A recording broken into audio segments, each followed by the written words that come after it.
Di sini gue mau klarifikasi, gue mau speak up. Ini aja deh, kenapa gue harus melakukan ini? Ya karena suka-suka gue dong. Yap. Kalau lu suka sama konten seperti itu ya silahkan, do whatever you want to do.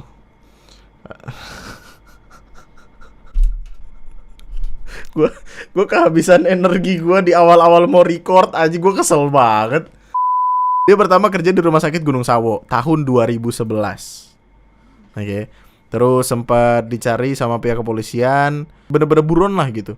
Terus sempat jadi dirut rumah sakit. Ini tahun 2008. Terus pernah jadi dokter obgyn, yang paling lucu di sini nih. Obgyn kan ya kita urusannya sama kandungan segala macam dan nggak boleh sembarangan men. Tapi 5 hari bertugas, kepalsuannya terungkap setelah dia ketahuan grogi dan hampir salah penanganan saat operasi sesar. Kan aja, maksud gue kayak, nih gimana ceritanya sih, gila. Stres, maksud gue kayak nggak masuk akal aja. Jadi bus-bus gede ini melawan arah, kemudian ada seseorang yang naruh motornya gitu menghadang si bus-bus ini. Tapi di sini kenek supir bis tersebut itu kelihatannya tuh marah. Marahnya tuh masalahnya sampai ada di titik si mas-mas ini dorong-dorong gitu loh. Bener-bener yang dijatuhin gitu semotor-motornya.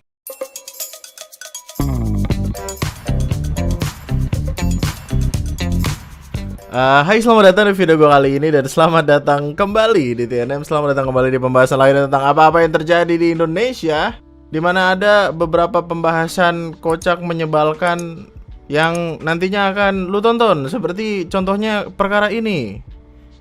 Ada orang gitu ngirim di manifest perkara TikTokers lagi berusaha di cancel gitu. Dia lagi berusaha di cancel sama orang-orang gara-gara kelakuannya yang random. Inces terlambat dan sekarang Inces dihukum berjemur di tengah lapangan seorang diri. Tapi masalah utamanya bukan itu. Apa tuh? Berjemur di tengah lapangan seorang diri. Tapi masalah utamanya bukan itu. Apa tuh Besti? Inces menggunakan kutek. Sumpah Inces langsung dimarahin guru anjing. Langsung diceramahi gue. Kau nih cowok-cowok kok pakai kutek katanya. Masalahnya nih gue dijemur sampai istirahat anjing.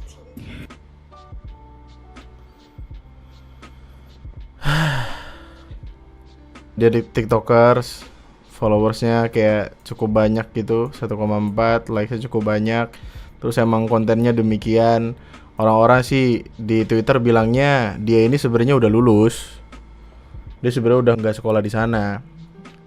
Terus dia tetap membuat konten-konten kayak gini untuk mungkin kayak mencari relatability-nya dengan anak sekolahan gitu. Tapi orang-orang di Twitter merasanya kayak ini orang random banget, apaan sih Chris segala macam bla bla bla bla. Terus saya kira lagi berusaha di cancel gitu. Gue juga ini adalah tipikal konten yang selalu gue bilang men, tipikal konten yang ketika lu lihat lu ketawain doang, hahaha, tolol, terus lu scroll lagi udah gitu. Harusnya tipikal konten-konten seperti itu, tapi orang memilih untuk marah-marah. Dan dia kan bikin klarifikasi gitu kan. Klarifikasinya ya sebenarnya gue nggak tahu sih bisa dibilang masuk akal atau enggak, tapi dia bilang dia tidak menyebut nama, kata kasarnya itu tidak ditujukan kemana-mana, yang padahal sebenarnya kata kasar sangat terdengar aneh kalau digunakan dengan baju sekolahan dan membawa alma mater sekolah tersebut. Ini masih ada alma maternya, tapi dia bikin klarifikasinya juga random banget gitu loh. Twitter. Aku tahu sayang, ini kan. Di sini gue mau klarifikasi, gue mau speak up. Ini aja deh, kenapa gue harus melakukan ini? Ya karena suka-suka gue dong.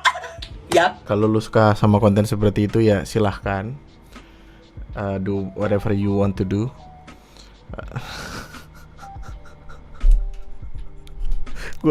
Gue kehabisan energi gue di awal-awal mau record aja, gue kesel banget gara-gara beginian. Aku tuh gak pengen marah-marah gitu, pengennya kayak ya udah aja gitu, terserah dia. Tapi kayak kabar terakhirnya sih dia katanya pengen disomasi sama pihak sekolah karena membawa alma mater sekolah dan segala macamnya gitu. Perkara jadi panjang. Ya udahlah, fuck it, bodo amat, nggak peduli gue. Capek anjing. Oke, di video kali ini gue akan ngebawain lu tentang beberapa perkara Halo-Halo Bandung ini nantinya akan kita bahas karena ini perkara yang sebenarnya cukup panjang. Tapi biar gue mulai dengan kekocakan tadi baru bangun. Jadi kan ceritanya gue baru bangun tidur. Bangun tidur kan selalu buka-buka Twitter, buka-buka IG, nyari konten segala macam. Tiba-tiba muncul berita tentang dokter gadungan gini. Susanto mendapat gaji hingga 7,5 juta per bulan dari aksinya menjadi dokter gadungan di RSPHC Surabaya. Terus ada pertanyaan gitu langsung di kepala kayak, kok bisa dokter gadungan kerja sampai 2 tahun, pikir gue kan. Ini orang kerjanya bagus apa gimana gitu. jadi banyak pertanyaan gitu. Akhirnya gue cari tahu lah perkaranya sendiri dan runutannya tuh cukup hebat kalau bisa dibilang ya. Cukup nggak masuk akal gitu loh. Jadi Bapak Susanto ini awalnya kerja sebagai pedagang kelontong di desanya.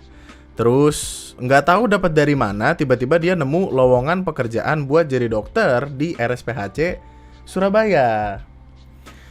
Mungkin karena dia tertarik dengan gaji, dengan jabatan, dengan insentif tunjangan-tunjangan menjadi dokter, dia pun melamar di RSPHC tersebut. Tapi karena dia hanya lulusan SMA, yang mana artinya dia cuma punya ijazah SMA, nyari caralah dia supaya bisa diterima. Akhirnya dia searching gitu di internet dan ketemu file-file pribadi dari salah satu dokter.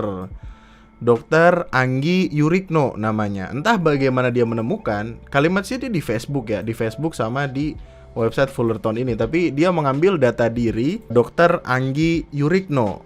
Jadinya Susanto ini menggunakan data diri tersebut untuk mendaftar pekerjaannya.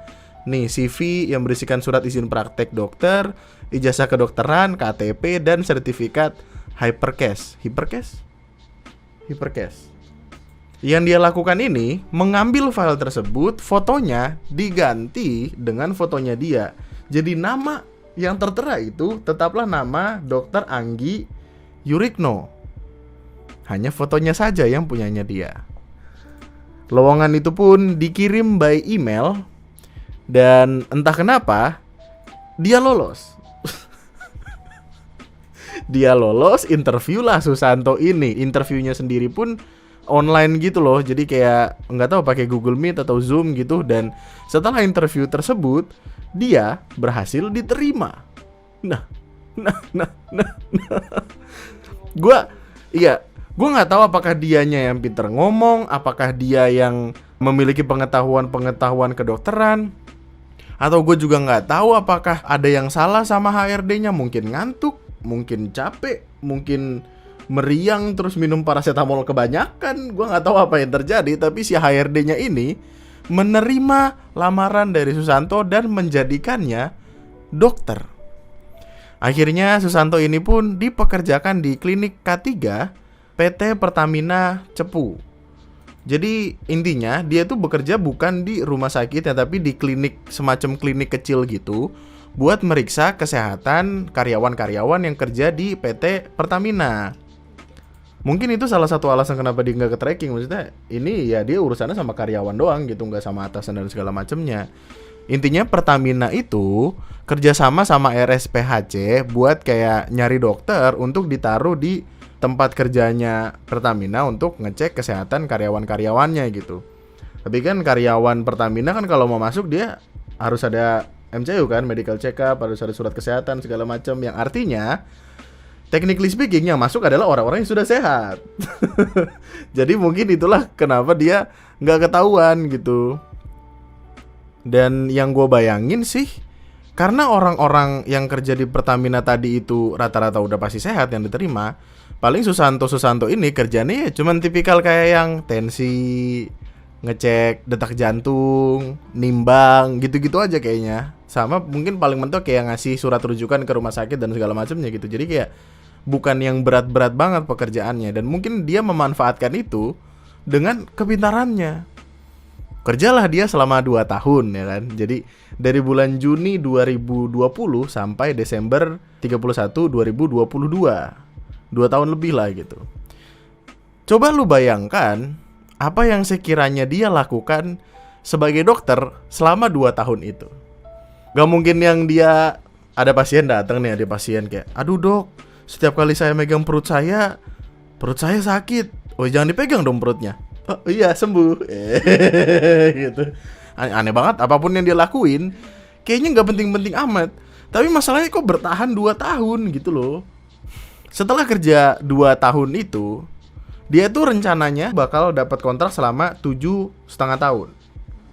Tapi karena ada peraturan yang mengharuskan kayak kontrak itu 2 tahun, 2 tahun, 2 tahun, akhirnya dia ada rencana untuk diperpanjang. Setelah 2 tahun itu mau ada rencana perpanjangan kontrak. Mohon diingat ya, kalau nama yang dia gunakan masihlah nama Dr.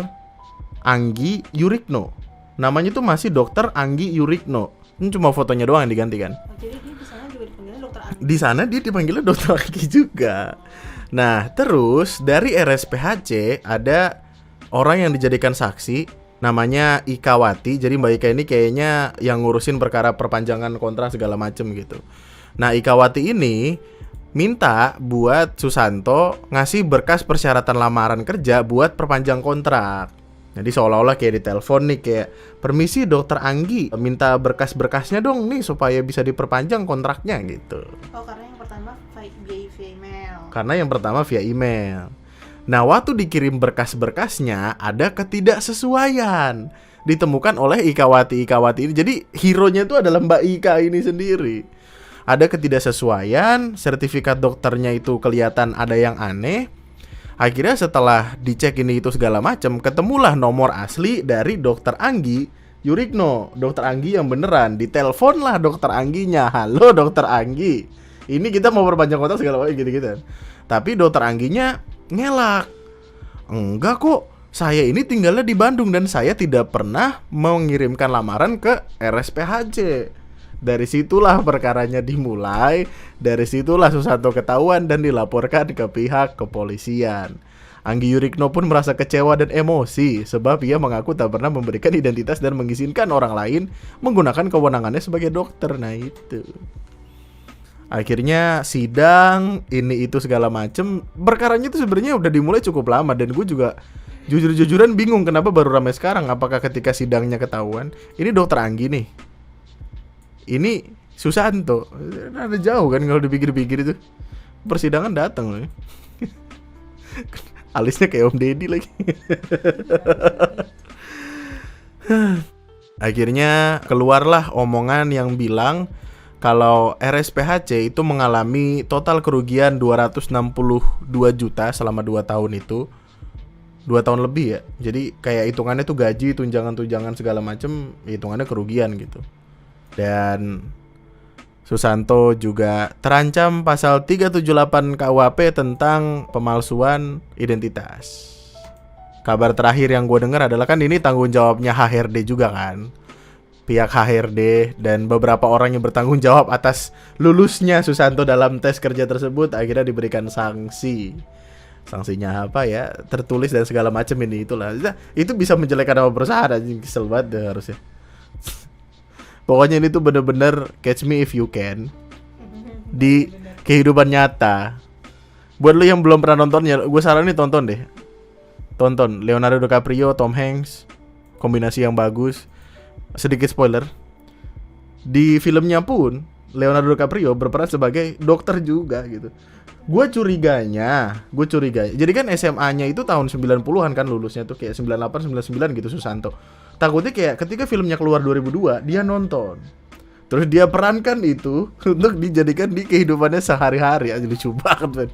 Lucu banget. Nah masalahnya gini, kan dia kerja di RSPHC selama 2 tahun kan, which kayak Juni 2020 sampai 30 Desember 2022. Ternyata sebelum itu selama 10 tahun berturut-turut dia udah berulang kali melakukan kejahatannya itu dan mengaku-ngaku sebagai dokter. Jadi nih ini urutannya. Terima kasih Surabaya.Tribun News. Jadi gini, dia pertama kerja di Rumah Sakit Gunung Sawo tahun 2011. Oke. Terus sempat dicari sama pihak kepolisian dan akhirnya sempat kabur apa gimana kalau nggak salah. Pokoknya bener-bener buron lah gitu. Terus sempat jadi dirut rumah sakit. Ini tahun 2008. Ini di Kalimantan ya, Kalimantan Timur. Ada penyelidikan segala macam. Diketahui Susanto pernah diangkat menjadi dirut tahun 2008. Setelah itu dia pamit ke Surabaya dan tidak muncul lagi. Oh Jawa Tengah, oh iya benar. Dari Tribun Kaltim. Kejadiannya di Jawa Tengah. Lu tahu nggak sih untuk menjadi direktur utama sebuah perusahaan itu artinya lu harus penting sekali, men. Ini bagaimana cara dia? Ini gua kalau ada penelusuran lebih lanjut lagi ya, gue pengen tahu, sangat pengen tahu. Ini bener-bener catch me if you can, men, gak bohong gua. Dia jadi dirut 2008. Pernah jadi dokter puskesmas di 2006. Dan ini gerobokan adalah tempat tinggalnya, by the way. Terus jadi kepala PMI, Palang Merah Indonesia. Terus pernah jadi dokter Obgyn, yang paling lucu di sini nih. Jadi kan dia pergi ke Kalimantan Selatan buat bekerja sebagai dokter spesialis Obgyn. Obgyn kan ya kita urusannya sama kandungan segala macam dan gak boleh sembarangan, men. Gue udah punya anak sekarang, jadi kayak gue tahu bagaimana keseriusannya gitu. Tapi 5 hari bertugas, kepalsuannya terungkap setelah dia ketahuan grogi dan hampir salah penanganan saat operasi sesar. Kan anjing, maksud gue kayak, nih gimana ceritanya sih, gila. Stres, maksud gue kayak gak masuk akal aja. Terus akhirnya dia divonis penjara 20 bulan. Terus ke Salatiga. Terus yang terakhir di RSPHC Surabaya gitu. Jadi kayak emang ini residivis, men. Kasusnya sama terus gitu. Dan dia berhasil lolos aja, gila, creepy banget, sumpah.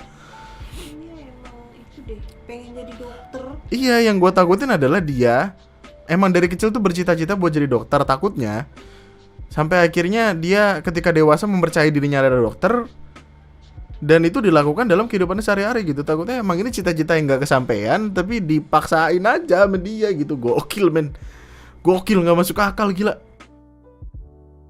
Direktur utama PT PHC, Dr. Subarjo, mengaku telah kecolongan. Bahkan sebelum kasus ini terungkap, Susanto rencananya akan mendapat kontrak kerja selama 7,5 tahun.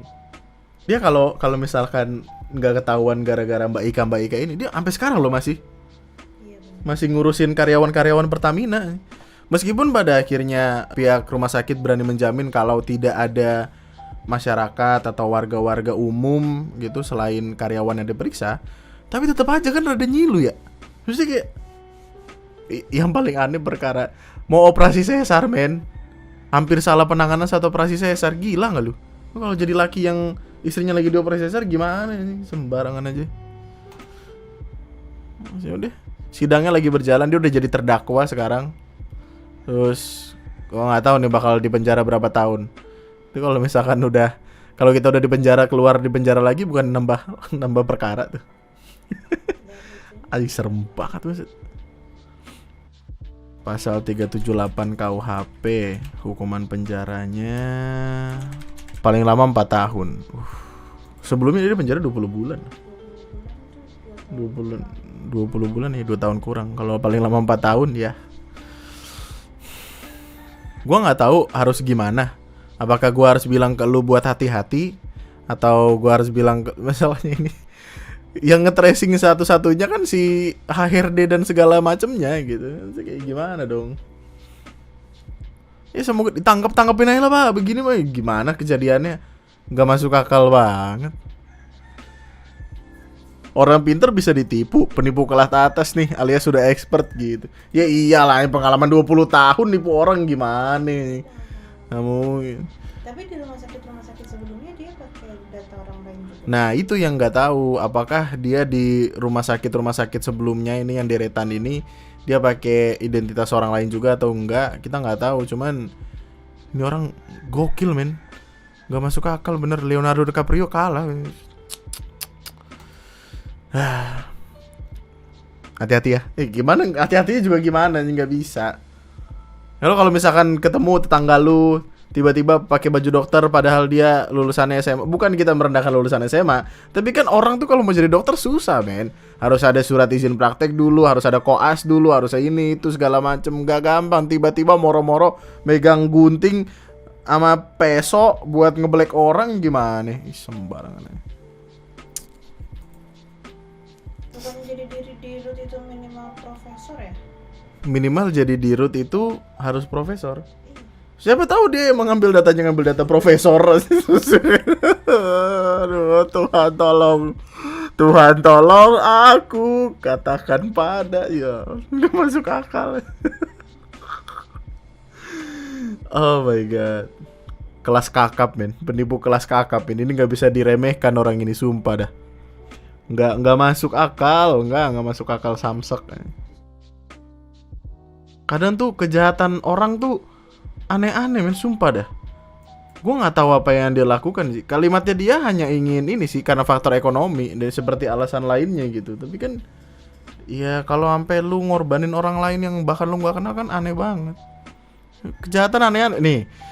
Guru di Pangandaran jual puluhan komputer sekolah untuk main judi online. Kenapa gitu loh? Maksud gue kan kayak aduh. Orang tuh main gini. Berhentilah judul-judul. Ya. Untuk apa sih? Apa yang dicari? Nggak ada loh. Yang kamu cari hanyalah kekalahan. Lu nggak inget lagunya Rhoma Irama? Ted. Menjanjikan kemenangan. Sekretaris Dinas Pendidikan Pangandaran, Raden Ilyus Surya mengatakan AS, inisial dari pelaku, menjual secara bertahap aset sekolah yang terdiri dari 26 komputer, 2 laptop, dan 2 infocus. Pak, ini gimana anak-anak sekolah jadi nggak bisa belajar Microsoft Word? Kagak bisa presentasi PowerPoint gitu segala macam. Ya Allah, jahat banget dah. Uang hasil penjualan aset sekolah tersebut habis digunakan untuk bermain judi online. Ya Allah. Kalau jual kemana mah gampang. Kok bisa? Emang kagak ketahuan dia keluar ucuk-ucuk bawa PC gede loh. Nanti kayak aduh. Kenapa? Lima Tuhan dipastikan ikut nyoblos di pemilu. Apaan sih?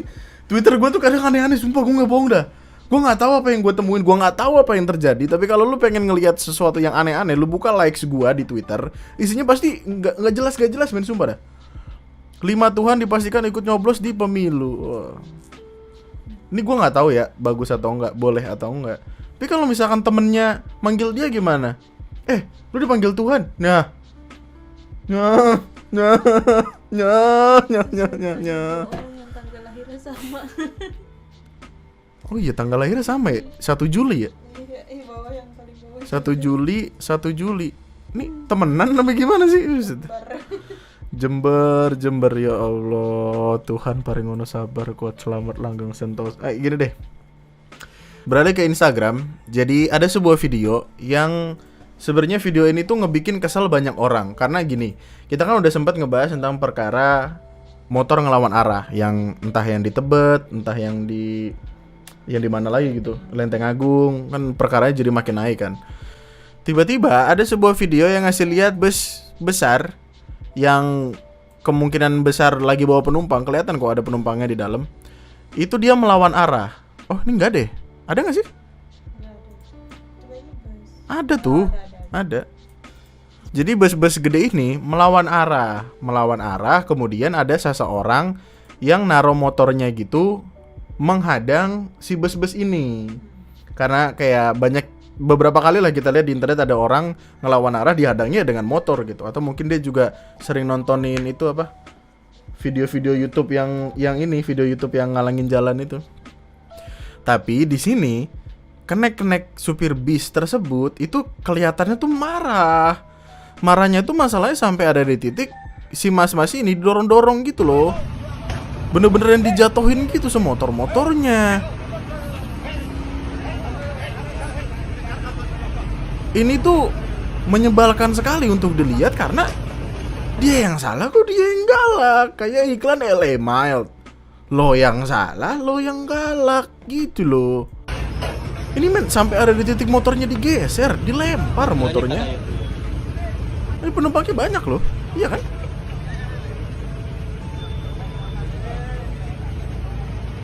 Kok bisa gitu loh, maksud gua. Ada jadi pertanyaan juga, orang di internet ya marah-marah doang gitu, cabut izin usahanya dari memakan banyak korban.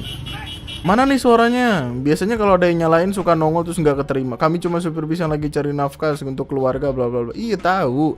Tapi kan kalau kayak gini gimana? Membahayakan orang lain. Masa nggak berkaca sama motor-motor yang kemudian ditilang terus jadi masalah segala macem? Gue kasihan sama ini sih. Gue kasihan sama yang bener. Nah tuh kan kalang. Nah. Ini siapa sih? Ini kenek atau orang-orang warga sekitar sih? Nggak paham. Kayaknya kenek ya. Ini kalau nggak di videoin mungkin nggak akan ketahuan ini. Oh, jalanannya macet loh padahal. Astagfirullahaladzim, ya Allah. Hah? Yang ngevideoin aman loh. Kayaknya yang video ini aman. Tapi ya pada akhirnya gini. Pada akhirnya supir-supir bus tersebut dipanggil sama pihak kepolisian. Dipanggil untuk ya ngadain press release, mereka minta maaf. Tapi tetap aja ditilang doang. Assalamualaikum warahmatullahi wabarakatuh. Kami dari Satlantas Polres Mereka ada ganti rugi ini nggak ya? Ganti rugi motor baret nggak ya? Dilempar loh motor itu, bener-bener dilempar. hari ini hari Senin tanggal 5 Agustus dari PO dan Limas. Untuk itu kami dari Satlantas Polres Lamongan terhadap Kayaknya yang klarifikasi satu doang deh, yang paling depan kayaknya nih. Pernyataan yang pertama-tama di bawah ini nama Rendra Eko ini. Gue yakin ya pemilik PO tuh pasti akan marah-marah sih sama yang kayak gini gitu. Karena itu ngebawa nama perusahaan dan nama perusahaannya jadi jelek. Ini sebenarnya kalau dilihat tuh ada banyak ya, ada 3. Nggak tahu mana yang connect, nggak tahu mana yang ini. Tapi kalau misalkan pada akhirnya dia berulah lagi terus mengulangi kesalahannya ini, terus busnya diambil, boleh nggak sih? Apakah? Karena gimana ya? Gue yakin PO juga ngatur supirnya tuh susah gitu, karena apa yang dilakukan supir adalah apa yang terjadi di waktu itu. Mungkin keputusan spontan atau gimana, mungkin dikejar trayek atau gimana ya, kita nggak tahu. Kasihan gue sama mas-mas, semoga mas-masnya baik-baik aja sih. Susah ngelawan orang kepala batu, udah masalah arogan. Ini tadi lu lihat dah, ada motor nyelip di tengah, men. Ini ngapain ini? Nah, Dua tadi di belakang mobil biru ini juga ada. Ini ngapain ini? ikut. Bener-bener tipikal berani karena banyak, bukan berani karena benar. Ya. Itu kayak putaran gitu nggak sih tuh? Iya, ini tuh dia bisa masuk ke sini Iya, gitu, makanya masuk dia untuk malah jalur ke masuk itu, situ. tapi dia malah lurus. Kayaknya mungkin sengaja diberhentiinnya di sini supaya si busnya ini masuk ke situ, masuk ke jalurnya sendiri. Tapi kok nggak terima. Aduh. Gue punya pengalaman buruk gue soalnya sama bus-bus yang kayak gini. Jadi waktu itu zaman gue pulang kampung kan gue nyetir sendiri. Ini bocah-bocah lagi pada tidur nih, lagi ke apa, lagi arah balik gitu, lagi balik ke pelabuhan mau ke Jakarta. Ya, terus ada supir bus yang astagfirullahaladzim, ya Allah, nyilu banget gua, bener-bener yang maus gitu. Gua rasanya tuh kayak nyawa gua udah di ujung-ujung gitu. Jadi bener-bener ngebut. Karena gua akhirnya berhasil melewati truk yang segede-gede gaban itu. Gua nggak tahu truk apa, tapi truk itu gede banget. Truknya kemudian minggir ke kiri. Gua akhirnya bisa melewati ini setelah bermenit-menit nunggu di belakangnya dia, karena nggak betah kan, takut gua. Nanti gua bawa cewek lagi hamil, ada adik gua. Saya kira gue rada maju, jalanan kosong, nggak ngebut-ngebut banget. Tiba-tiba dari arah berlawanan ada bus terus dia masuknya tuh, gue harus banting ke kiri saking takutnya. Bener-bener dredek gitu dalam hati. Terus gue kayak yang nggak takut gue. Takut, raja jalanan banget itu loh rasanya tuh. Nah, semenjak saat itu gue kayak nggak pengen nyari masalah sama supir-supir bus gitu. Karena sudut pandangnya beda, mungkin yang dikejar beda, mungkin ini itunya beda segala macam. Tapi kalau misalkan dikasih tahu batu ya gimana? Kalau kita nggak bisa jadi kayak mas-mas baju putih ini yang ngeberhentiin siapapun yang salah, kayaknya kita bisa dah untuk ngebantuin di belakangnya kayak nggak apa-apa mas, biarin aja mas. Biarin aja, ini motor gue taruh sini juga, coba dilempar sama kakak gitu. Gue bawa motor Kaisar roda 4, mampus ya. Mampus lu ya. Kayak kita harus jadi orang yang ngebantuin mas-mas ini. Kalau misalkan yang bener nggak dibantuin, ntar yang salah pada batu. Video-video nyanyiannya sendiri udah tersebar di Twitter. Wah, bahasannya banyak sekali, ramai sekali. Gua tahu ya, kita tuh kayak punya sentimen berlebih gitu sama Malaysia. Orang-orang di sosmed itu kayak entah kenapa punya sentimen berlebih sama Malaysia. Karena sering apa sih, batik, ampar-ampar pisang. Rasa sayang. Rasa sayangnya.